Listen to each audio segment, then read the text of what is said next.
الرحمن الرحیم وبہ نستعین سبحانک لا علم لنا الا ما علمتنا انک انت العلیم الحکیم الحمد للہ رب العالمین والصلاة والسلام علی سید المرسلین وعلی آلہ وصحبہ اجمعین ومن تبعہم بإحسان الی یوم الدین اعوذ باللہ من الشیطان الرجیم بسم اللہ الرحمن الرحیم الف لام را تلک آیات الکتاب الحکیم۔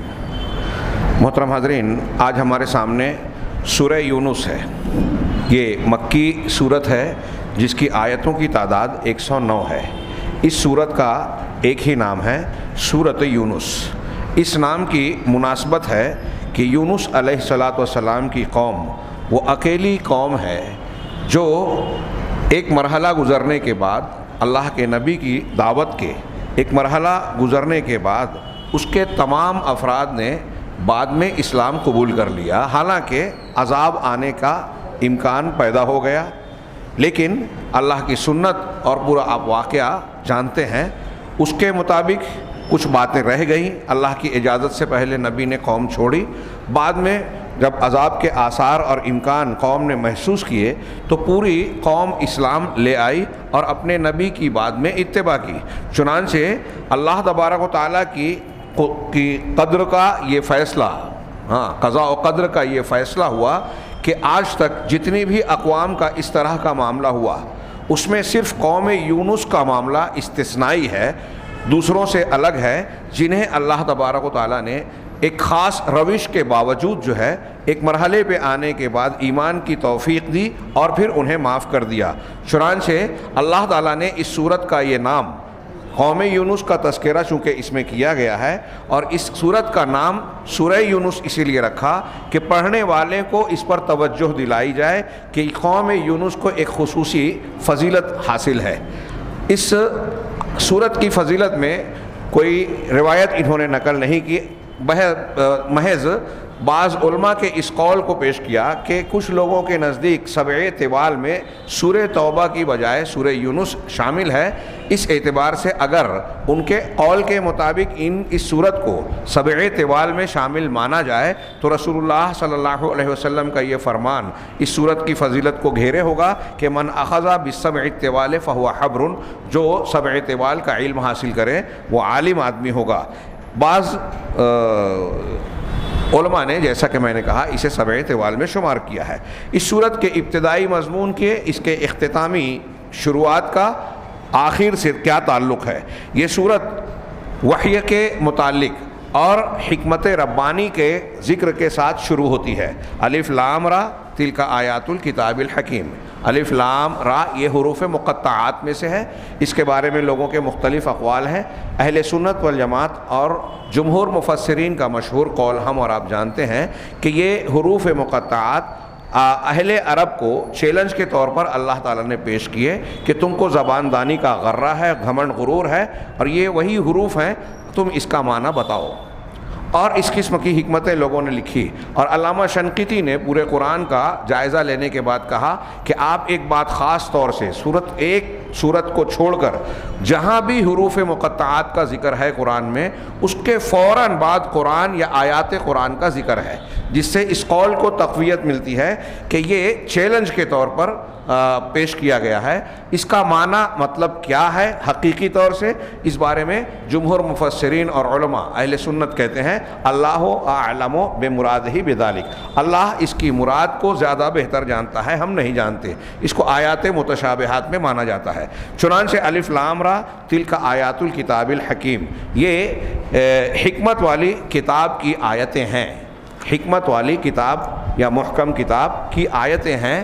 یہ اللہ کے قرآن اور کلام سے متعلق گفتگو اور اللہ کی حکمت کے بیان سے شروع ہوتی ہے، اور آخر میں بھی اس سورت کا جہاں اختتام ہوتا ہے وہاں اللہ تبارک و تعالیٰ نے لوگوں کو وحی کی اتباع پر ابھارا اور حکمت ربانی کی طرف اشارہ کیا کہ اللہ کی شریعت، دین، احکامات حکمتوں سے پر اور بھرپور ہیں، وہ حکیم ذات ہے، اور اللہ کی ذات خیر الحاکمین ہے، سب سے بہترین فیصلہ کرنے والی۔ لہٰذا ہمیں اپنی زندگی کے ہر معاملے میں اسی کے فیصلے کو قبول کرنا چاہیے، وحی کی، قرآن حدیث کی اتباع کرنی چاہیے۔ چنانچہ 109 نمبر کی آیت میں کہا وَاتَّبِعْ مَا يُوحَىٰ إِلَيْكَ، اور آپ اسی کی پیروی کیجئے، اتباع کیجئے جس کی آپ کی طرف وحی کی گئی ہے۔ وَاصْبِرْ، اور صبر کرتے رہیے، ثابت قدم رہیے، دین پر جمے رہیے، حتیٰ یحکم اللہ، یہاں تک کہ اللہ فیصلہ کر دے، وَهُوَ خَيْرُ الْحَاكِمِينَ، وہ فیصلہ کرنے والوں میں سب سے بہتر ہے۔ یہ اس لیے کہ سب سے بڑی حکمت اللہ تبارک و تعالیٰ نے جس وحی کو نازل کیا اس کی اتباع کرنے میں ہی ہے۔ ہم بہت سارے فیصلے کرتے ہیں، دنیا کے عقل والے، دانش والے بڑے بڑے فلسفے جھاڑتے ہیں، لیکن ان سارے فلسفوں کے مقابلے میں اللہ کا کلام، اس کی کتاب اور وحی کا حکم سب سے بہتر، سب سے زیادہ مفید ہے اور بابرکت بھی۔ المحور الرئیسی للسورہ، اس سورت کا محور رئیسی یا مرکزی عنوان کیا ہے؟ تو انہوں نے کہا الایمان بقضاء اللہ الحکیم وقدرہ، اللہ حکیم کی قضاء اور قدر پر ایمان رکھنا، جو کہ اللہ تبارک و تعالیٰ پر ایمان کے ارکان میں سے، یعنی ایمان کے ارکان میں سے ایک رکن ہے۔ ایمان کے 6 ارکان ہیں، ان میں سے ایک رکن ہے قضاء اور قدر پر ایمان رکھنا۔ سورہ یونس میں قضاء اور قدر کو مرکزی عنوان بنایا گیا۔ اس سورہ مبارکہ کے بعض موضوعات کا انہوں نے تذکرہ کیا۔ نمبر 1، مشاہد الکون و ظواہرہ الموحیہ للفطرۃ البشریہ بحقیقت الالوہیہ، کائنات کے مظاہر قدرت، آسمان، زمین، پیڑ پودے، درخت، پہاڑ، اور اس صورت میں جن کا ذکر کیا گیا، میں مثال سمجھانے کے لیے کہ مظاہر قدرت کسے کہتے ہیں یہ باتیں کہی کہ مظاہر قدرت اور دنیا کے ظاہری حالات، ہم اپنے آپ کو دیکھیں، گرد و پیش میں دیکھیں، دنیا کو دیکھیں، یہ ساری چیزیں انسانی فطرت کے لیے اللہ کی الوہیت کی حقیقت کو بیان کرتے ہیں۔ ہماری فطرت میں جو توحید رکھی گئی ہے اور اللہ نے جس مقصد کے تحت اس کائنات کو وجود بخشا ہے، اس مقصد کو ثابت کرنے کے لیے، یعنی توحید الوہیت کو ثابت کرنے میں یہ مشاہد قدرت معاون اور مددگار ہیں، فطرت انسانی کو گواہی دیتے ہیں، اس کو اطمینان دلاتے ہیں۔ دوسرا موضوع، یعنی قرآن کی ان آیتوں میں، سورہ یونس کی کئی آیتوں میں اللہ کی توحید بتائی گئی ہے، کائنات کے مظاہر سے اس پر استدلال کیا گیا ہے۔ دوسرا یہ کہ بہت دنیا کے واقعات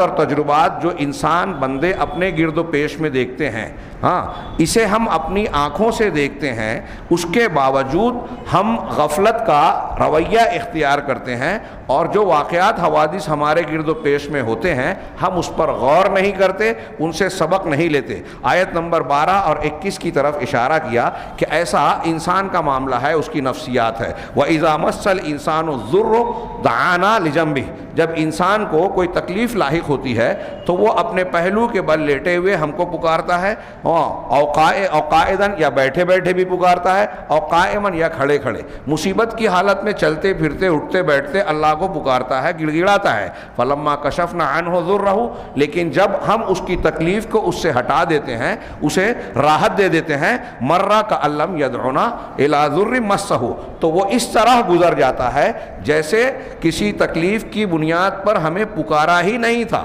تکلیف کی حالت میں ہماری طرف رجوع ہی نہیں کیا تھا۔ یہ آیت کا ایک حصہ ہے، آگے اور بھی ہے۔ اسی طرح آیت نمبر 21 میں ہے اس کے برخلاف، وَإِذَا أَذَقْنَا الْإِنسَانَ رَحْمَةً مِّن بَعْدِ ضَرَّاءَ مَسَّتْهُمْ إِذَا لَهُمْ مَكْرٌ فِي آيَاتِنَا، جب کوئی تکلیف پہنچنے کے بعد ہم انسان کو نعمت سے نوازتے ہیں، خوشحالی اور فراوانی دیتے ہیں، جو تکلیف اسے آئی تھی وہ ہٹ گئی، خوشحالی آ گئی، تو اب وہ ہماری آیتوں کے سلسلے میں مکر اختیار کرتا ہے۔ مالے گاؤں کی زبان میں اگر کہیں تو ایڑے چالے کرنا، وہ مکر اختیار کرتا ہے، سازش کرتا ہے، یعنی جب پریشان ہوتا ہے تو اللہ کو پکارتا بلاتا ہے، اور جب تکلیف ہٹ جاتی ہے، خوشحالی آ جاتی ہے تو اللہ کو بھول جاتا ہے۔ یہ آیت نمبر 12، 21، 23، 31 مختلف آیتوں میں یہ حقیقت بیان کی گئی ہے۔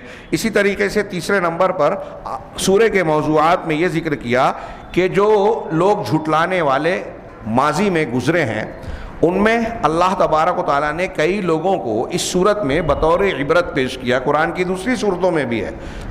تو ان میں جو ہلاک ہونے والے ہیں، ان ہلاک ہونے والوں کے انجام کو اللہ نے ذکر کیا، اور جو لوگ تکذیب اور جھٹلانے کی روش اختیار کرتے ہیں، شریعت کی مخالفت کرتے ہیں، ان کو اللہ نے دھمکی دی کہ اگر تم نے وہی روش اختیار کی تو جیسے پچھلے ہلاک ہونے والوں کا انجام ہوا تم بھی اس سے بچ نہیں سکتے، اللہ کا قانون بدلتا نہیں ہے۔ مثلا آیت نمبر 13 میں اللہ نے فرمایا وَلَقَدْ أَهْلَكْنَا الْقُرُونَ مِنْ قَبْلِكُمْ، تم سے پہلے بہت ساری قوموں کو ہم نے ہلاک کیا، لَمَّا ظَلَمُوا وَجَاءَتْهُمْ رُسُلُهُمْ بِالْبَيِّنَاتِ، جب انہوں نے ظلم کیا حالانکہ ان کے پاس ان کے رسول روشن اور واضح دلیل لے کر آئے، وَمَا كَانُوا لِيُؤْمِنُوا، پھر بھی وہ ایمان لانے والے نہیں تھے۔ تو جب رسول دلیلیں لے کر آ گئے، ثابت ہو گیا حق، پھر بھی نہیں مانا تو ہم نے ان کو ہلاک کیا۔ یہ آیت نمبر 13 میں ہے، اور یہ 13 اور 14 میں یہ مضمون پھیلتا ہے۔ پھر اسی طریقے سے 71، 74، 90، 91 پچھلی مختلف قوموں کا تذکرہ کر کے اللہ تبارک و تعالیٰ نے ان کی ہلاکت کا ذکر کیا، قوم نوح کا، فرعون کا اور دوسری قوموں کا تذکرہ کیا ہے۔ وبالمجمل کہہ رہے ہیں کہ اجمالی طور سے یہ مبارک صورت انسان کے بہت بڑے گروہ کی ایک مشکل کا حل پیش کرتی ہے، اور ان کے بہت سارے سوالات کا جواب دیتی ہے، اور ان کے شکوک و شبہات کو دور کرتی ہے۔ یعنی ہمارے اور آپ کے دنیا میں بسنے والے انسانوں کے ذہن و دماغ میں جو سوالات اٹھتے ہیں، شکوک و شبہات آتے ہیں، اور ہم کو زندگی کی جو مشکلات پیش آتی ہیں حق و باطل کے راستے میں، سچائی اور جھوٹ کے راستے میں، ان کا جواب دیتی ہے، ان کا حل پیش کرتی ہے۔ قوس میں انہوں نے لکھا کہ اللہ پر ایمان، آخرت پر ایمان، اللہ سبحانہ و تعالیٰ کے اسماء و صفات پر ایمان، اللہ کے ثواب اور عقاب پر ایمان، ان چیزوں سے متعلق دنیا کے لوگوں کے سوالوں کا جواب دیتی ہے یہ صورت، جو انسان کی بہت شدید اور اولین ضرورت ہے، ہماری اور آپ کی اولین ضرورت ہے۔ اب یہ الگ بات ہے کہ ہم کو اس ضرورت کا احساس نہ ہو، ہم کو اس کی اہمیت کا علم نہ ہو۔ وذالک، یہ کیسے سوالوں کا جواب دیتی ہے یہ صورت؟ وذالک عن طریق التفکر فی الکون، کہ آپ کو اگر ان سوالوں کا جواب چاہیے تو کیسے کیسے سورہ ہمیں دعوت دیتی ہے، ارشاد اور رہنمائی کرتی ہے کہ کائنات کے اندر غور و فکر کرو، ان چیزوں میں، دنیا میں اللہ نے جو چیزیں بنائی ہیں ان میں اللہ تعالیٰ کی کیا حکمت ہے۔ نہیں ہے چیز نکمی کوئی زمانے میں۔ آج سوچئے دنیا میں آج کے سائنسی اور تحقیقاتی دور میں ہم یہ دیکھ رہے ہیں کہ کل تک جو چیزیں غیر ضروری سمجھ میں آتی تھی، ہم سوچتے تھے کہ یہ کیڑے مکوڑے، مچھر، کیڑے مکوڑے، چھپکلی کیوں پیدا ہو گئی، ان کی کیا ضرورت ہے۔ ایسے چلتے پھرتے پتھر، ریت، مٹی کے کچھ اجزاء ہمیں لگتے تھے کہ اس کا کیا فائدہ ہے۔ انسان یا جانور کھانا کھاتا ہے، کھانے کے بعد اس کے جسم سے پسینہ نکلتا ہے، فضلہ نکلتا ہے، پیشاب پاخانہ نکلتا ہے، آدمی سوچتا تھا کہ یہ گندگی ہی گندگی ہے۔ لیکن آپ غور کیجئے آج کے زمانے میں کوئی ایک چیز بھی، یہاں تک کہ ہمارے جسم سے نکلنے والے فضلات، یہ فضلات بھی بڑی اہمیت رکھتے ہیں۔ کھاد ہی نہیں، کھاد کے علاوہ اور بہت سارے استعمال میں یہ چیزیں ہوتی ہیں۔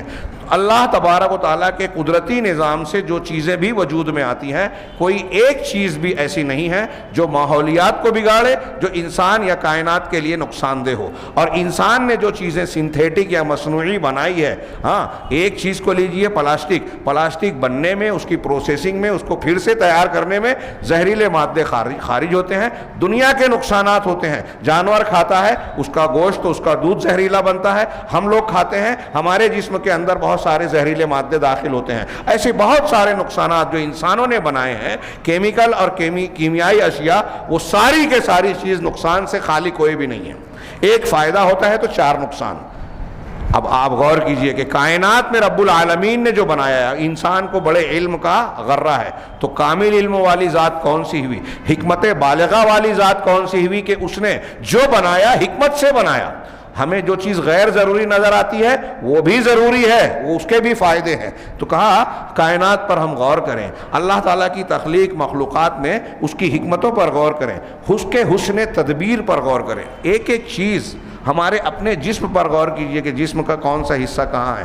آج تک اللہ تعالیٰ نے جس چیز کا جو ماڈل بنایا ہے، دنیا میں کوئی انسان یہ نہیں کہہ سکتا کہ اس میں مزید ترقی اور بہتری ہو سکتی ہے۔ دنیا میں کوئی بھی چیز انسان نے بنایا ہے تو ہر گزرتے دن کے ساتھ اس میں نیا ماڈل بنتا ہے۔ موبائل، کمپیوٹر ہر روز نیا بنتا ہے۔ ٹیلی فون جب گراہم بیل نے بنایا تھا، آج وہ گراہم بیل زندہ ہو جائے اور آج کے ٹیلی فونوں کی جدید شکلیں دیکھے گا تو خود حیرت زدہ ہو جائے گا، یقین نہیں کرے گا۔ اتنی زیادہ ترقی ہر روز نیا نیا ماڈل. لیکن اللہ تبارک و تعالیٰ نے انسان کا، جانوروں کا، پیڑ پودوں کا جس کا جو نمونہ ماڈل بنا دیا ہے، جو شکل دے دی ہے، اس میں جب انسان تبدیلی کرتا ہے تو خرابیاں پیدا ہوتی ہیں. آپ اور ہم سوچئے کہ کبھی یہ خیال آیا کہ ناک جو ہے ہماری یہاں نہیں کہیں اور ہونی چاہیے تھی، آنکھ کا یہ مقام نہیں ہونا چاہیے تھا جہاں ہے. جسم کے ظاہری اجزاء یا داخلی اعضاء، ان میں سے کسی کے اندر کوئی بہتری یا اس سے بہتر ماڈل بنانے کی سوچتی ہے یا بنتی ہے. اگر کبھی کوئی ایسا انسان یا بچہ پیدا ہو جائے جو معمول کے مطابق اس کے اعضاء دوسرے مقامات پر ہوں تو وہ عجیب الخلقت اور ڈراؤنا معلوم ہوتا ہے، حیرت انگیز معلوم ہوتا ہے، اس سے وحشت محسوس ہوتی ہے دیکھنے پر. اللہ تبارک و تعالیٰ نے جو کچھ بنایا، اگر یہ تو میں ایک پہلو پیش کر رہا ہوں، ہاں کیسی کیسی چیزیں بنائی، کیسی کیسی باریک حکمتیں اور فائدے رکھے ہیں. میں نے درخت اور آکسیجن والی بات اس سے پہلے جو کہی تھی، اگر وہ باتیں اس میں جائیں گے تو بڑی لمبی گفتگو ہوگی. بس صرف یہاں اس سے ہم آگے بڑھتے ہیں کہ اللہ کی کائنات میں غور کریں، اس کی حکمت میں، اس کے حسن تدبیر کے کتنا بہترین انتظام کیا ہے. سورج، چاند، ستارے، پیڑ پودے، ایک ایک چیز، ہمارا اپنا وجود، اس میں موجود چیزیں، درخت، پھلوں کی مختلف شکلیں، علاقے کی خاص چیزیں، ان کے اندر موجود وٹامن، پروٹین، حیاتیات، معدنیات اور ایسی چیزیں جو انسان کی ضرورت ہیں. ہاں بعض اطباء کا آج کہنا ہے کہ جہاں انسان پیدا ہوتا ہے اس جگہ پر جہاں رہتا ہے، اگر وہاں سے 150 کلومیٹر کے دائرے میں جو چیزیں پیدا ہوتی ہیں، اگر صرف وہی چیزیں استعمال کرے، وہاں جو زمین میں چیزیں پیدا ہوتی ہے اسی کی عمارت بنائے، جو غذا اور غلے پیدا ہوتے ہیں، جو پھل فروٹ پیدا ہوتے ہیں، اگر اسی کا استعمال کرے تو کبھی بیمار نہیں پڑے گا. یہ بعض حکمہ، ہومیوپیتھ اور بعض دوسرے اطباء کا کہنا ہے. تو اللہ تبارک و تعالیٰ نے، ابھی آپ نے سورہ ابراہیم کی آیت سنی تھی، وَآتَاكُم مِّن كُلِّ مَا سَأَلْتُمُوهُ، جس چیز کو تم نے مانگا، جس چیز کا تم نے سوال کیا، دوسرے لفظوں میں جس چیز کی تم کو ضرورت تھی، اللہ نے وہ ساری چیزیں تم کو عطا کی. وَإِن تَعُدُّوا نِعْمَةَ اللَّهِ لَا تُحْصُوهَا، اگر تم اللہ کی نعمت کو گننا چاہو تو شمار نہیں کر سکتے. وہ سورہ ابراہیم میں ہے، لیکن بات یہاں آ گئی کہ اللہ کی کائنات میں غور کریں، اس کے حسن تدبیر میں. لِيَصِلُوا إِلَى النَّتِيجَةِ، کوئی ایک چیز پر اگر آپ غور کریں تو سالہ سال لگ جائیں گے، اللہ کی حکمتوں اور گہرائیوں کو نہیں سمجھ پائیں گے. ایک سائنٹسٹ جو ہے ڈاکٹر، وہ شہد کی مکھیوں پر تحقیق کر رہا تھا. 20 سال تحقیق کرنے کے بعد اس نے کہا، ہاں ڈسکوری چینل پہ اس کا بیان اور پوری فلم تھی، اس نے کہا کہ میں نے 20 سال محنت کی ہے لیکن ابھی بھی مجھے شہد کی مکھی کے بارے میں جو معلومات حاصل کی ہوئی ہے، مجھے اس بات کا احساس ہے کہ وہ بہت کم ہے. ہاں ٹائم میگزین میں کافی پہلے مضمون آیا تھا، کچھ سالوں پہلے، کہ سمندر سے متعلق انسانوں کو جو معلومات آج حاصل ہوئی ہے وہ اصل معلومات کا زیادہ سے زیادہ 5% ہے. یہ بھی ان کا ایک اندازہ ہے کہ جب 100% معلوم ہوگا تب تو 5 آپ الگ کر پائیں گے، لیکن ان کا اندازہ ہے ہاں کہ اب تک جو علم حاصل ہوا ہے وہ زیادہ سے زیادہ 5% ہے. ہاں اللہ تبارک و تعالیٰ کی اس کائنات میں اس طرح غور کریں، حکمتیں، باریکیاں، اس کی وسعتیں، ہاں تو نتیجے پر بندہ پہنچے گا اور حقیقت جانے گا. اس بات کی حقیقت اسے معلوم ہوگی کہ اللہ کی ذات حکیم ہے، دانائی اور حکمت سے پر، اور جو ذات حکیم ہوگی، حکمت والی ہوگی، وہ کوئی بھی کام بیکار، غیر ضروری، غیر مفید انجام نہیں دے سکتا. لہذا اللہ کا کوئی کام بھی حکمت سے خالی نہیں ہو سکتا. وَأَنَّ كُلَّ أَفْعَالَهُ سُبْحَانَهُ وَأَوَامِرَهُ وَنَوَاهِهِ لَمْ تَصْدُرْ إِلَّا عَنْ حِکْمَةٍ، اور اللہ تبارک و تعالیٰ کے جتنے بھی افعال ہیں، جتنے بھی اوامر اور احکامات ہیں، جن چیزوں سے شریعت میں ہم سے کہا ہے کہ یہ اس کام سے تم رک جاؤ، یہ مت کرو، یہ ناجائز ہے، اور جن کاموں کے بارے میں کہا ہے کہ یہ کرو، یہ جائز ہے، حلال ہے، فرض ہے، سنت ہے، جن کو کرنے کا حکم دیا، جن سے منع کیا، وہ سب اللہ کی حکمت سے صادر ہوئی ہیں. ہماری عقل اور سمجھ میں آئے یا نہ آئے، اللہ تبارک و تعالیٰ نے جو فیصلے کیے ہیں وہ بہترین فیصلے ہیں. اللہ کی قضاء اور قدر کی یہی بنیاد ہے کہ بندہ یہ یقین رکھے کہ اللہ کی ذات تمام چیزوں کا علم رکھتی ہے، اس کے علم کامل کی بنیاد پر اس کا ہر فیصلہ حکمتوں سے بھرپور ہوتا ہے. وَهُوَ أَحْكَمُ الْحَاكِمِينَ، وہ سارے حکمت والوں میں سب سے زیادہ حکمت والا ہے. اس صورت کے چند لطیف نکتے، لطائف اور فوائد کا ذکر کرتے ہوئے انہوں نے بیان کیا کہ اللہ تبارک و تعالیٰ نے قرآن میں، یہ مختصر سا صرف 3 فائدہ انہوں نے بیان کیا ہے. اللہ تعالیٰ نے قرآن میں کہا ہے، یا ایھا الناس قد جاءتکم موعظۃ من ربکم وشفاء لما فی الصدور. یہ سورہ یونس کی آیت ہے کہ اے لوگو، تمہارے پاس تمہارے پروردگار کی جانب سے موعظہ، واعظ، نصیحت کی چیز آ گئی جو تمہارے دلوں کو جھنجھوڑنے والی ہے، نصیحت کی بات، ہاں، وَشِفَاءٌ لِمَا فِي الصُّدُورِ، اور تمہارے دلوں کے امراض اور بیماریوں کا علاج، شفا، دل میں جو بیماری ہوتی ہے، شرک، کفر، شہوت، ہاں، لالچ، حرص و طمع، اس کا علاج آیا۔ تو قرآن کو اس آیت میں ہاں وَشِفَاءٌ لِمَا فِي الصُّدُورِ شفا کہا گیا۔ بعض اہل علم نے اس پر لمبی بحث کی کہ بطور خاص تو دل کی بیماریوں کا علاج ہے ہی قرآن، جسمانی بیماریوں کا علاج بھی ہو سکتا ہے، جیسے کہ حضرت ابو سعید خدری رضی اللہ تعالیٰ عنہ کے صحابہ کرام کے وفد نے ایک مشرک سردار کو، جس کو کسی بچھو نے ڈنک مارا تھا، سورہ فاتحہ پڑھ کر دم کیا، اور اللہ کے رسول صلی اللہ علیہ وسلم نے اس کی تائید کی۔ تو جسمانی امراض کے لیے بھی علاج ہو سکتا ہے قرآن سے۔ بہرحال شفاء لما فی الصدور، سینوں کے بیماریوں کے لیے شفا کہا۔ اور اللہ تبارک و تعالیٰ نے سورہ نحل میں جو ہم آگے پڑھیں گے اس میں شہد کے بارے میں کہا ہے فیہ شفاء للناس، اس میں لوگوں کے لیے شفا ہے۔ اب یہاں صاحب کتاب کہہ رہے ہیں وَلَٰكِن تَأَمَّلْ اخبار اللہ تعالیٰ عن القرآن ہاں انہو نفسہ شفاء، لیکن غور کرو کہ اللہ تبارک و تعالیٰ نے قرآن کے بارے میں خبر دیتے ہوئے یہ کہا کہ یہ بذات خود شفا ہے، اور شہد کے بارے میں کہا کہ اس میں شفا ہے۔ دونوں میں فرق ہے۔ قرآن پورا کا پورا بذات خود شفا ہے، بیماری کا علاج، بیماریوں کا، اور شہد کے اندر شفا ہے۔ اور جو چیز بذات خود شفا ہو ہاں وہ اس سے زیادہ کہیں بلیغ، مؤثر، مفید اور بھاری ہے جس کے اندر شفا ہو۔ شہد کے اندر شفا ہے، بعض طریقوں سے شفا ملے گی، بعض طریقوں کے استعمال سے نہیں ملے گی، اور پھر اس میں اور بھی تفصیل ہو سکتی ہے، تمام بیماریوں کے لیے نہیں ہے، فی ہے کہا اس میں۔ ہاں یہ علامہ ابن قیم کا بیان کردہ نقطہ ہے جسے انہوں نے نقل کیا اختصار کے ساتھ۔ دوسرا، اللہ تبارک و تعالیٰ نے سورہ یونس میں کہا فَإِن كُنتَ فِي شَكٍّ مِّمَّا أَنزَلْنَا إِلَيْكَ، اگر جو کچھ ہم نے آپ کی طرف نازل کیا ہے اس کے بارے میں اگر آپ شک میں ہیں، فَاسْأَلِ الَّذِينَ يَقْرَؤُونَ الْكِتَابَ مِن قَبْلِكَ، تو آپ پوچھئے ان لوگوں سے جو آپ سے پہلے کے لوگ کتاب پڑھتے تھے۔ اگر آپ کو کتاب کے بارے میں شک ہے تو ان سے پوچھئے جو پہلے کتاب پڑھتے تھے۔ علامہ ابن عثیمین کے حوالے سے انہوں نے ایک بات نقل کی کہ اس میں اللہ تعالیٰ نے ہم کو ایک تنبیہ کی ہے، متنبہ کیا ہے، ایک حقیقت پر رہنمائی کی ہے۔ وہ کیا کہ اگر دین کے سلسلے میں آپ کے دل و دماغ میں کوئی شبہ، الجھن پیدا کر رہا ہے کہ ایسا کیسے، بات سمجھ میں نہیں آ رہی ہے، قرآن کی کوئی آیت یا اللہ کے رسول صلی اللہ علیہ وسلم کا کوئی حکم اور فیصلہ، کوئی حدیث آپ کی سمجھ میں نہیں آ رہی ہے، خلجان پیدا ہو رہا ہے، الجھن ہو رہی ہے دین کے معاملے میں، تو کیا کرنا چاہیے؟ اس آیت میں اشارہ ہے کہ اہل علم کی طرف رجوع کرنا چاہیے۔ اگر قرآن کے سلسلے میں اللہ نے اس آیت میں کیا کہا ہے کہ تم کو کوئی شک ہو رہا ہے تو رجوع کرو جو تم سے پہلے کتاب دیے گئے تھے ان کی طرف، یعنی ان کے پاس آسمانی علم ہے، تو اس علم کی روشنی میں وہ آپ کے خلجان کو دور کریں گے۔ اللہ کے رسول صلی اللہ علیہ وسلم کی احادیث میں بھی یہ چیز ہے، اور صحابہ اور تابعین کے زمانے میں مسلمانوں کا یہی طریقہ تھا کہ اگر کسی معاملے میں شک شبہ ہو تو علماء کی طرف رجوع کرتے تھے، اور وہ علماء دلیلوں کے ذریعے سے ان کے شبہات کا ازالہ کرتے تھے۔ یہ ابن عثیمین نے بڑا پیارا نقطہ بیان کیا، شیخ ابن عثیمین رحمہ اللہ تعالیٰ کا آخری، انہوں نے سورہ یونس کا آخری فائدہ بیان کرتے ہوئے ذکر کیا کہ سورہ یونس کی ایک آیت ہے، اور اس آیت کی تفسیر میں اللہ کے رسول صلی اللہ علیہ وسلم کا کی ایک وضاحت، للذین احسنوا الحسنى وزیادہ، کہ جن لوگوں نے حسنہ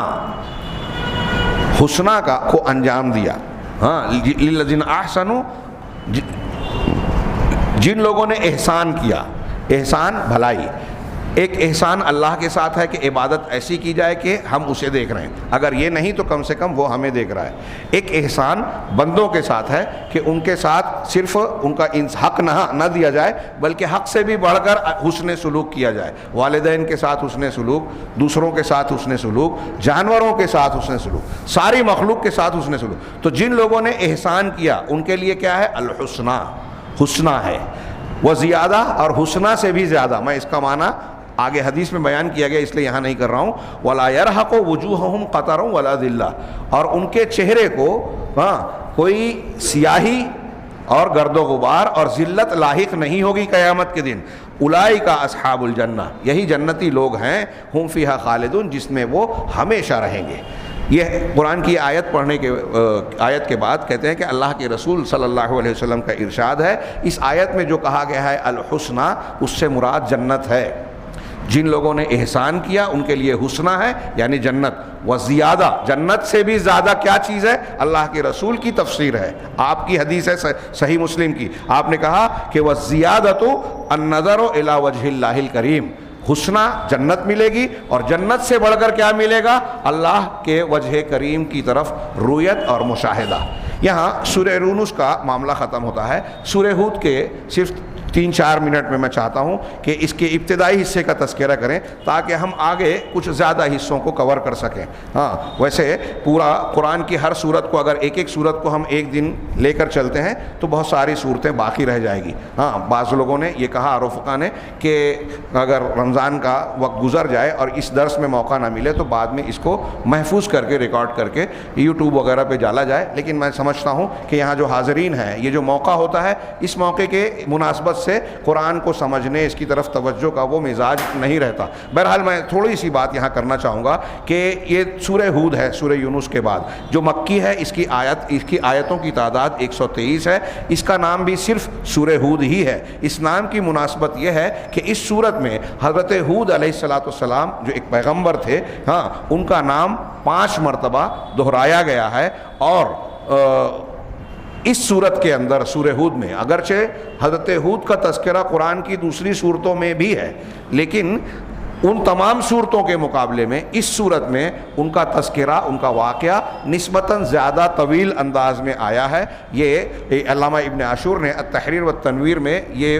مناسبت بیان کی ہے کہ اسی وجہ سے اللہ تعالیٰ کی جانب سے اس صورت کا نام سورہ ہود رکھا گیا۔ اس کی فضیلت میں جو روایت نقل کی انہوں نے، نبی کریم صلی اللہ علیہ وسلم کا یہ فرمان، شیبتنی ہود والواقعہ والمرسلات وعما یتساءلون واذا الشمس کورت۔ اللہ کے رسول کہتے ہیں، یہ ترمذی کی روایت ہے جس کو علامہ البانی نے صحیح الجامع میں ذکر کیا ہے، کہ مجھے بوڑھا بنا دیا۔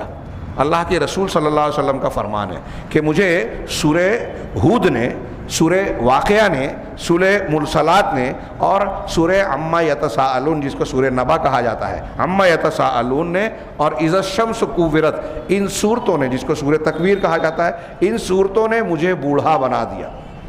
ان صورتوں میں قیامت کے مناظر اور انجام کا بھی تذکرہ ہے، اور اس میں اللہ کے نبی جناب محمد رسول اللہ صلی اللہ علیہ وسلم کی ذمہ داری کا تذکرہ بھی ہے، خاص طور سے سورہ ہود میں۔ آپ آگے پڑھیں گے، آگے ہم دیکھیں گے اس سورت کے اول کا آخر کے ساتھ تعلق اور مناسبت۔ کہہ رہے ہیں کہ سورہ اللہ اکیلے کی عبادت کے حکم سے شروع ہوتی ہے، اللہ تعبدوا الا اللہ اننی لکم منہ نذیر و بشیر، کہ تم اللہ کے سوا کسی اور کی کہ تم عبادت نہ کرو مگر صرف اللہ کی، یقیناً میں اس بات سے کہ تم کسی اور کی عبادت کرو، اس بات سے تم کو ڈرانے والا ہوں، اور تم اللہ ہی کی عبادت کرو اس کی بشارت دینے والا ہوں۔ یعنی اس کا انجام، اگر تم اس حکم کو مانتے ہو تو بشارت ہے، اور اس کی مخالفت کرتے ہو تو پھر تمہارے لیے دھمکیاں ہیں، اللہ کے عذاب ہیں۔ سورت کے آغاز میں یہ حکم دیا گیا، اور سورہ کا اختتام بھی اللہ کی عبادت کرنے کے حکم سے ہوا ہے، وَلِلَّهِ غَيْبُ السَّمَاوَاتِ وَالْأَرْضِ وَإِلَيْهِ يُرْجَعُ الْأَمْرُ كُلُّهُ فَاعْبُدْهُ وَتَوَكَّلْ عَلَيْهِ، کہ آسمانوں اور زمین کا سب کچھ غیب جو ہے وہ اللہ ہی کا ہے، اور سارے معاملات اللہ کی طرف ہی پلٹتے ہیں، سارا اختیار اسی کی طرف ہے، ساری چیزیں اسی کی طرف پلٹتی ہے، لہٰذا کسی اور کی عبادت کا فائدہ کیا؟ اللہ نے کہا لہٰذا اسی کی عبادت کرو اور اسی پر بھروسہ کرو۔ وَمَا رَبُّكَ بِغَافِلٍ عَمَّا تَعْمَلُونَ، تمہارا پروردگار تمہارے اعمال سے غافل نہیں ہے، وہ ساری چیزیں جانتا ہے۔ اب یہ انسان کے پیدا کرنے کی حکمت کا بیان ہے، وہ اس میں وہ یہ ہے کہ اللہ کی عبادت، گویا ان آیتوں میں اور آگے پیچھے انسان کی تخلیق کا مقصد بیان کیا گیا اور حکم دیا گیا کہ صرف عبادت اللہ کی ہی ہونی چاہیے، اللہ کی ہی عبادت ہونی چاہیے، کسی اور کی نہیں۔ محور رئیسی اس صورت کا یہی ہے، التوازن فی العبادہ، کہ عبادت میں توازن اختیار کیا جائے۔ اس صورت کے موضوعات اور لطائف انشاءاللہ کل کے درس میں ہم بیان کریں گے۔ اللہ تعالی ہمیں خیر کی توفیق دے۔ وآخر دعوانا ان الحمد للہ رب العالمین۔